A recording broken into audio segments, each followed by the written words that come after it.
le Maroc se dote de son premier satellite espion et il sera mis en orbite le 8 novembre prochain depuis la Guyane française.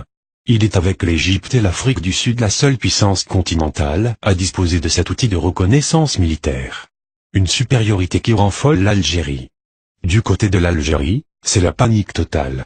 Et pour cause, le Maroc va bientôt avoir son satellite espion, titre France Inter, sur son site dans un article consacré à ce premier bijou technologique marocain qui sera mis en orbite le 8 novembre prochain depuis Kourou, en Guyane française, Amérique du Sud, et piloté directement depuis le Maroc, depuis une salle d'opération spatiale installée non loin de l'aéroport de Rabat.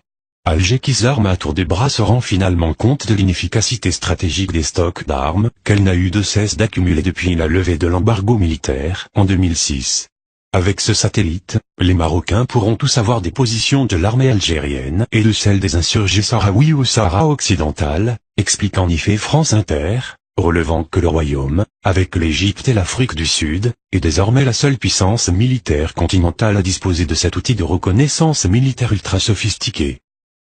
Cette perspective rend folle l'Algérie qui, jusqu'à présent, disposait d'un avantage numérique sur le terrain, note la source française, révélant que le contrat a été conclu en 2013 par le Maroc et la France de François Hollande, dans le plus grand secret. Il a coûté au royaume chérifien la bagatelle de 500 millions d'euros et sera placé en orbite à 695 km d'altitude, précise la même source. Un beau bébé d'une tonne, capable d'observer une bande de terre large de 800 km de large en haute résolution, c'est-à-dire à 70 cm près, fait valoir encore France Inter, relevant que le Maroc a deux ennemis et un ami trop pressant. Ces deux ennemis sont l'Algérie et les Sahraouis, pointe l'auteur de l'article, citant également les Espagnols, qui ne sont pas du tout, mais alors pas du tout rassurés.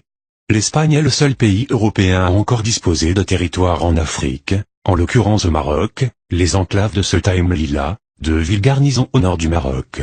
Mais aussi d'un chapelet d'îles et de pignons rocheux collés à la rive marocaine, indique-t-il encore. Et d'ajouter, l'Espagne de son côté, n'a pas ses moyens d'observation. Elle a bien des parts dans les satellites espions français Helio, mais pas plus de 2,5%. Autrement dit, elle peut utiliser 2,5% du temps spatial de ce satellite. Or, quand ils en ont eu besoin, la France a fait la fine bouche. C'était en 2002, à propos d'un îlot espagnol appelé Perejil occupé quelques jours par le Maroc. Impossible d'avoir des images satellites pour raisons techniques, ont répondu les Français. Alors que le Maroc, lui, aura son satellite 100% du temps, relève encore France Inter. Les Espagnols sont verts de rage. Avant de pouvoir disposer des mêmes avantages, l'armée espagnole devra attendre plusieurs années. Pendant ce temps, l'ami et l'allié marocain pourra les espionner, grâce à la France, en toute liberté, affirme la même source.